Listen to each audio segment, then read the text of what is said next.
because that's what we're dealing with here. I mean, people say, well, he could be vindictive, he could be difficult if we upset him. You say, it doesn't matter what we say or do. Whatever we say or do, he's going to be vindictive.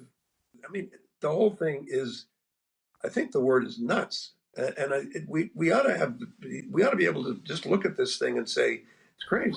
Gang, what's up? Aaron here, Canadian Looney. Smash the like, hit subscribe, get your Canadian federal politics right here. Well, joining me now, we've got Bob Rae. He, of course, is a former Canadian ambassador to the United Nations. Bob, you got to help us make sense out of all of this as best we can, I suppose. The president's post about the Greenland, the deal, whatever this framework is, does not mention acquiring Greenland. I mean, I guess it's better than where the day started. How reassured should people be that his ambitions with Greenland seem to be resolved?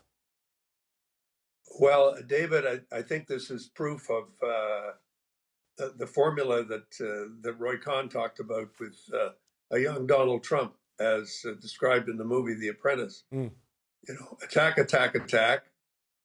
Never apologize. Never publicly step down. And if you don't get exactly what you want, declare victory, which I think is what the president is doing. This is part of the playbook. And his entire speech was part of the playbook.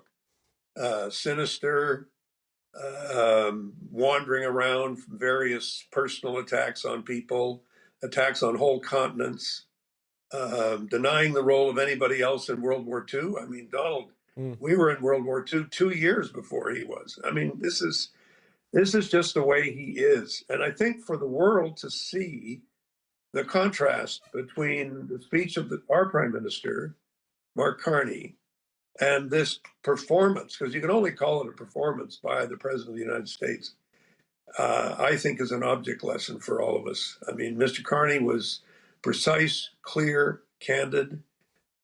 He wasn't declaring the rupture. He was describing the rupture. He wasn't announcing something. He was saying, it looks to me as if this is what's happening, and how do you feel about this? And then going through and taking the world through how each one of us comes at this feeling differently and challenged by the world that we're in, and yet pointing the way to some things that we can all do. Domestically, we have to build more resilience, we have to build up our defenses, and then when it comes to building partnerships, I think Mr. Carney stating very clearly that Canada wants to be very much in part of this building of an alliance of middle power countries that are going to be trying to do what we can to save the furniture of some of the basic principles of how we trade, how we deal with each other. Right. I want to get into that. Remarkable. Yeah, I want to get more into what the Prime Minister had to say in just a little bit. But, you know, you were at the UN.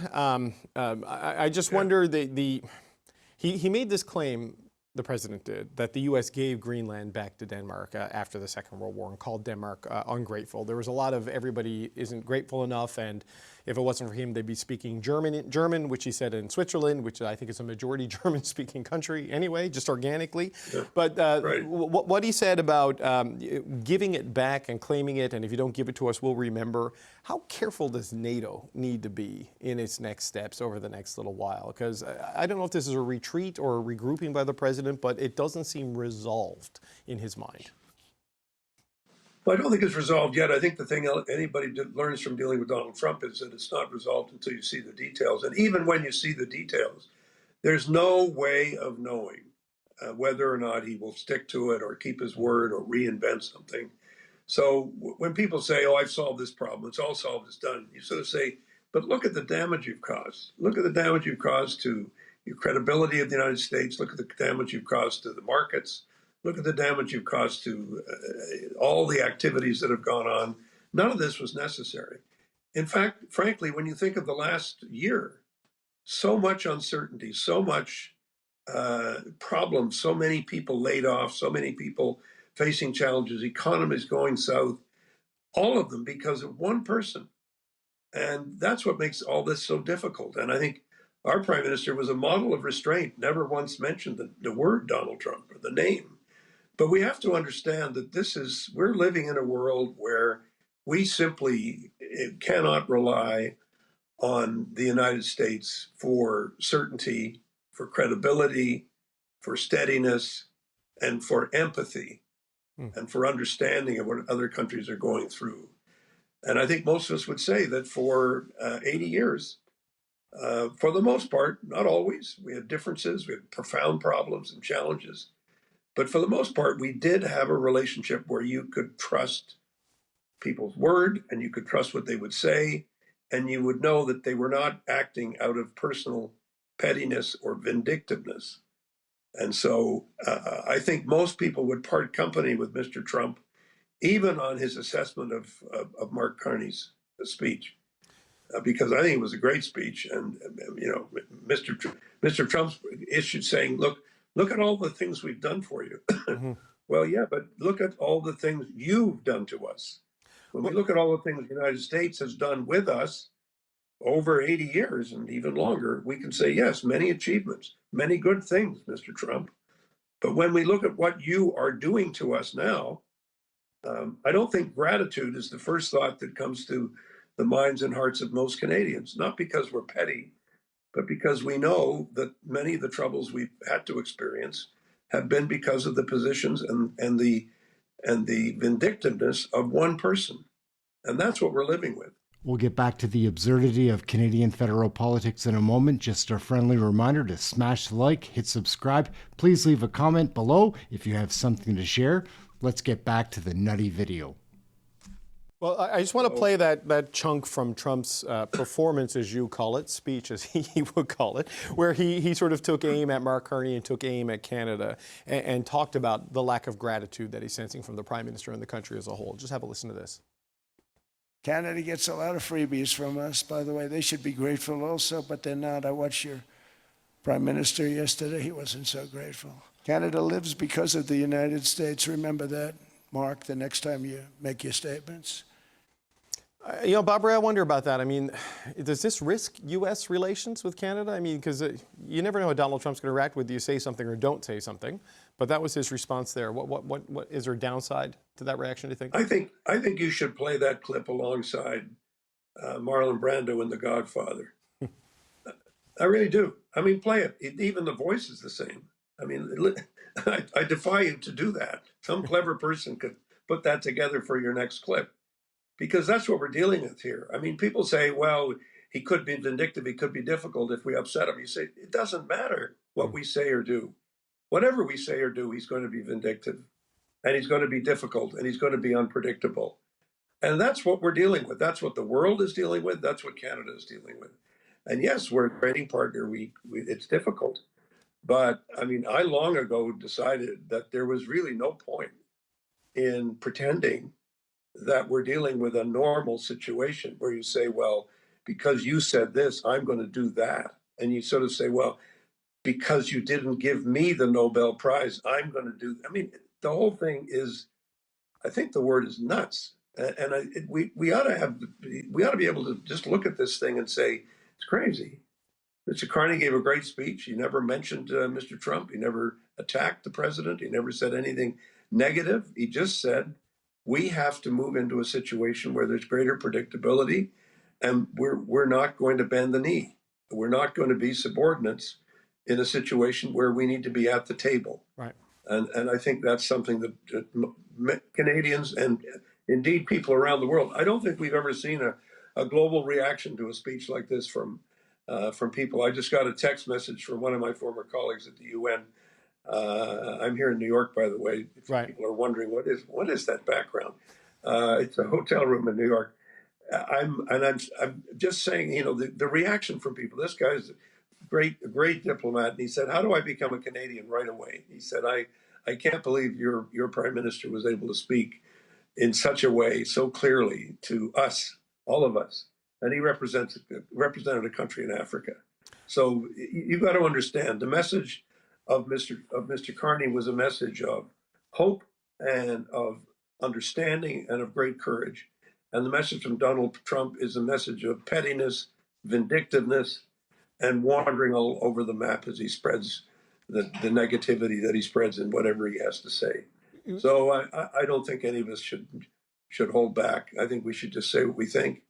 And I think we should be ready to move. If the president wants to have a discussion about trade relationship or anything else, fine. But we've really come to the conclusion as a country that we have to stand up for ourselves and we have to take the steps we can to advance our own interests. So the Prime Minister's words, obviously, I think it's fair to say, broadly well received by the audience there in Europe. Though the criticism is that well, more than that. No. I'm going to go through a couple of steps here. The Davos crowd has been criticized as sort of an elite sort of group. But you can see the resonance it had with a lot of people.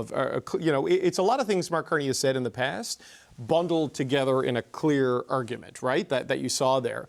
But and the parts of it, Bob Rae, where he says the middle powers need to sort of pivot and come together and use their combined strength. That's an easy thing to get behind as a Canadian. You can, like, alliances with Sweden, and other European nations, not a problem. But this is a world of imperfect options. And the deal with China, while maybe necessary, I don't know. There's discomfort with that from the Premier of Ontario, some of the big unions and other groups involved in the auto sector. As a former Premier of Ontario, you know how important that is. This path that Canada finds itself on, how do you navigate that when the interests of federalism are going to be pitted against each other as you make difficult choices like what we're seeing with the reaction in Ontario? Well, it's challenging, but let me talk to you about the car business, because I know something about it, having been premier and having worked with all the players in the industry, companies, as well as the trade unions and great people working in the industry right across the province and across Canada. Our challenge on the auto industry right now is not China. It's not 3% of the auto market. Our challenge right now is Donald Trump, because Donald Trump wants to get rid of the trade agreement that we've had over many, many years. He made the statement when he was walking through an auto plant in Michigan, we don't need Canada. We don't need to have any of our cars made in Canada. And that's where I think people should be focusing their attention. The China issue is not as big a deal as the people who are opposing it would like to suggest it is. Sure, people should buy cars made in Canada. The question is, are we going to be able to have those cars built in Canada if Donald Trump gets his way? Look at all the American companies that have decided to put all their new investments in the United States and not in Canada. Why have they chosen to do that? Donald Trump. Donald Trump has told them to do that. That's his message. The message from the United States to us is, you guys, give us your water, give us your resources, give us access to the whole country. In fact, we'll take you over. We'd rather just take you over. But even before that happens, you don't need manufacturing. You don't need to do that. We'll do that for you. And, you just give us the resources. We become, the hewers of wood and the drawers of water for the United States. That's what they would like us, the Trump administration would like us to be.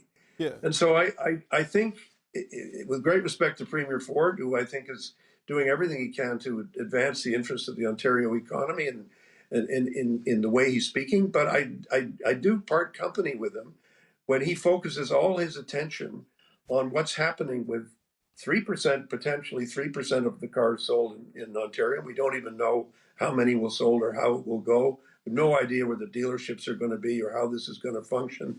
It's all, to be seen what will emerge.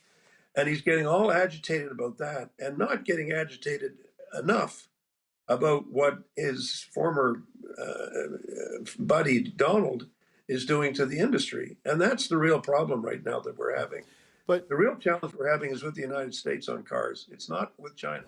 Canadian federal politics are absurd. We're going to stick a fork in that video. It's over. My name's Aaron. This is Canadian Looney. Smash the like, hit subscribe. Please leave a comment below if you have something to share. Enjoy this playlist. Check out this video. We've got lots of things to watch. Aaron, Canadian Looney. We'll catch you in the next video. Thank you for watching this one. Ciao for now.